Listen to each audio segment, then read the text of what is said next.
saya memberikan gerasi. Ini masa kriminal, masa pencurian, bukan masa tetangga-tetanggaan.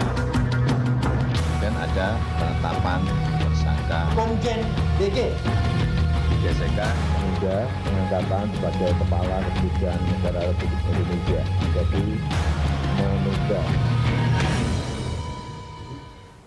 Dalam rentang waktu 2 kali 24 jam, Presiden Joko Widodo merespon konflik KPK dan kepolisian. Dan berikut ini adalah kutipannya. Dan tadi saya sampaikan terutama pada Ketua KPK dan pada Pak Kapolri sebagai Kepala Negara, saya meminta kepada institusi Polri dan KPK memastikan bahwa proses hukum yang ada harus objektif. Institusi KPK dan Polri harus menjaga kewibawaan sebagai institusi penegak hukum. Oleh sebab itu, jangan ada kriminalisasi.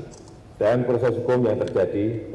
Ya, Anda kembali bersama The Headlines dan sudah bergabung bersama kami saat ini Mardhani Alisera, Ketua DPP PKS. Pak Mardhani, terima kasih sudah bergabung di The Headlines. Kita tadi sudah bicara soal ini, salah satu highlight dan salah satu batu ujian buat Presiden sekarang ini tentang KPK dan Polri. Walaupun orang mengatakan ketika muncul kasus itu pertama, sebutkan kalau Pak Presiden tidak mencalonkan BG, maka yang seperti ini tidak akan terjadi. Pak Mardhani. Ya, yang pertama memang bagaimanapun magnitud Presiden itu sangat besar. Kita partai politik sesudah pemilu maka berharap adanya pemerintahan yang firm, yang bisa langsung bekerja. Sebetulnya harapan publik sangat tinggi ya, tapi ketika memilih balik sedikit ya, pembantunya pasar tidak merespon dengan, walaupun saya apresiasi APBN sekarang nih ruang fiskalnya bagus, tetapi itu sangat terganggu dengan kasus Pak BG ini. Dan menurut saya kalau kemarin teman-teman ngusulin terus karena memang pengen ngasih ujian, sebetulnya di titik mana sebetulnya gitu ya, di titik mana gitu ya. Akhirnya diakui pengen ngasih ujian, Bang Don. Ya, Mas Dhani itu benar. Saya rasa apakah ini mau menguji, tapi saya sudah pernah bicara beberapa kali sebelumnya di sini bahwa ini menjerumuskan. Perspektifnya tinggal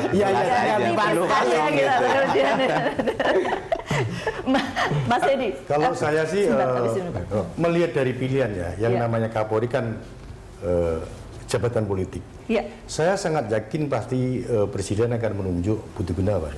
Semuanya track record-nya jelas bahwa dia diusung oleh PDI ketika Presiden naik oleh PDI. Pak Budi adalah bekas ajudan Bu Mega. Di antara 9 komjen, mungkin kedekatan ideologi, kedekatan pribadi, saya yakin ke Budi Gunawan. Dan sebenarnya dari segi intelektual, mungkin bisa dikoreksi, tidak ada cacatnya Budi Gunawan, kecuali isu rekening gendut, isu ya, kecuali isu di luar itu. Jadi saya sangat memaklumi. Justru perkecualiannya itu yang besar, Mas. Dan itu sebenarnya sudah diverifikasi. Presiden ini kan sering normatif orangnya. Ketika sudah ada surat dari Baris Krim yang menyatakan clear and clean soal rekening gendut, dia firm dengan itu. Tapi berarti dari awal sudah disadari bahwa akan ada persoalan begitu kan, Mas Edi, Pak Ruki? Saya melihatnya dari perspektif lain, banyak angel yang saya lihat. Kenapa sih harus diganti? Toh masih sampai Oktober ya? Ya, toh Sutarman masih sampai Oktober. Akibat dari penggantian ini, maka Saudara Komjen Budi Gunawan jelas memparkirkan Saudara Jenderal Sutarman, mendahului Saudara Badrodin Haiti, Saudara Iskandar dan yang lain-lain Angkatan 82.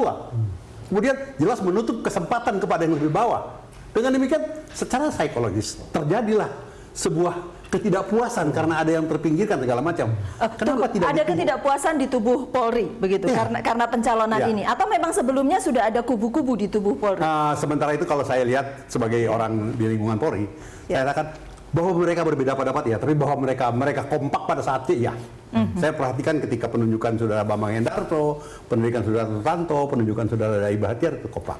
Nah, tapi persoalannya adalah Kompolnas sendiri mengajukan 9 nama kepada Presiden. Ada 9 komjen. Jadi pilihannya apa gitu loh? Terus apa kerja Kompolnas? Kenapa mereka tidak memilih? Kami mencalonkan 9 itu 3. Kalau 9-9-nya namanya nggak milih, nggak kerja mereka. Pertanyaan sebetulnya ke Mas Dhani kalau saya ya. Soal ujian tadi. Kita uji gitu. Jawabannya sekarang sampai di mana? Teman-teman, tadi bagaimanapun menjadi pemimpin itu dia bukan ada pada tataran normatif dan bukan ada pada tataran prosedural semata atau hukum. Ada yang lebih dari itu, beyond law, itu etika. Dan semua tahu ketika buat survei atau apa, kami karena partai politik selalu buat survei, apa sih need dan keinginan masyarakat. Pemberantasan korupsi itu nomor 1. Jadi isu apapun yang terkait dengan pemberantasan korupsi memang sebaiknya tidak bermain-main ya. Bahwa ada isu rekening gendut atau yang lain-lain, verifikasinya mestinya 2-3 kali gitu. Justru ya. itu malah jadi masalah. Kenapa itu tidak dibilang waktu fit and proper test? Ada yang nyebut, tetapi begini. DPR itu ujian, katanya. DPR kan 10 fraksi ya gitu ya. Kita ada yang teriak. Tapi anu loh, aklamasi. Aklamasinya begini, karena memang aturannya DPR itu tidak bisa menolak atau tidak gitu ya, tapi menyetujui atau tidak gitu ya. Nah, Pak Jokowi cuma 1 gitu. Cuma kan bisa Cuma tidak menyetujui kalau memang maksudnya tidak ujian begitu kan? Iya. Mas Edi. Kalau satu yang pencalonan Polri selama ini selalu Presiden mengirim 1 nama ke DPR. Setahu saya itu selama itu tidak pernah ngirim 2. Mungkin yang jadi masalah kenapa DPR menyetujui kayak gitu kan? Seperti teorinya Pak Ruki, selain karena ingin dilomprongnya juga semacam ada dendam politik antara Komisi 3 dengan KPK kayak gitulah. Pokoknya kalau KPK harus lawan gitu kan. Seperti itu mungkin ya. Karena kesannya begini Mas Dhani, ini menjadikan ini bolanya, lalu kemudian yang disepak-sepak itu KPK-nya sebetulnya gitu. Kira-kira yang terjadi kan begitu sekarang. Sebetulnya sederhananya begini, jangan beri peluang teman-teman di wilayah politis. Ya memang pekerjaannya adalah bagaimana membuat yang kecil jadi besar, biar masyarakat tahu.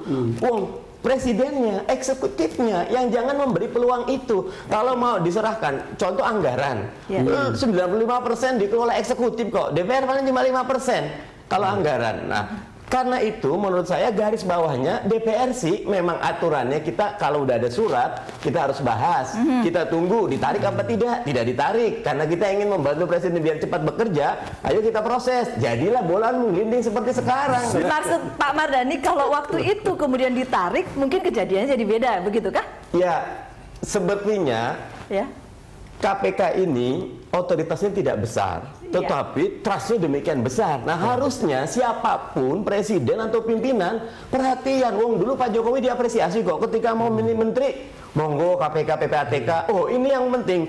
Jaksa Agung enggak, polisi enggak. Padahal di nawacitanya paling penting itu adalah penegakan hukum. Lah, catatan besar gitu. Garis bawahnya adalah memberikan ujian, itu kata halus dari apa tadi Bang? Menjerumuskan. Ya. Tapi bagi saya ya hasilnya seperti sekarang. Kalau kita lihat dalam proses pemerintahan Jokowi yang 100 hari ini, kelihatannya yang paling meletihkan itu adalah kasus BG ini. Saya belum pernah lihat kan di awal presiden sudah ada KIH dan KSP. Belum pernah lihat presiden menyampaikan 3 kali statement di depan umum tentang ini. Kemudian pertemuan dengan Bantin Pres, pertemuan dengan tim 9, lalu kemudian pertemuan KPK dan Polri di Istana Bogor, lalu kemudian sudah berbicara begitu, tapi orang masih bilang itu belum apa-apa, belum ada apa-apanya statement seperti itu. Kan itu kira-kira orang mau masih BG nggak boleh. Mas Don, kira-kira catatan dikit aja. Selama ini DPR belum bekerja. Belum bekerja. Jadi belum banyak isu yang diangkat. Ini baru satu isu aja udah gonjang ini kayak gini. Apalagi ke depannya hati-hati gitu. Hati-hati gitu. Ini dia ancaman. Kalau begitu kita boleh lanjutkan. Selama ini baru pertama nih, baru minggu ini. Isu besar yang pertama ya. Dengan mitra gitu. Kasus Freeport, kasus macam-macam itu kalau mau dikembangkan hati-hati gitu. Mudah-mudahan oleh timnya Pak Jokowi ini dimonitor di pembicaraan ini. Politik itu kalau agak senyap menjerumuskan begitu ya. Tapi kalau gaduh kelihatan di mana musuh gitu. Iya, pendeknya memang harus hati-hati begitu kan ya. Kita akan kembali sesaat lagi, kami akan kembali untuk Anda.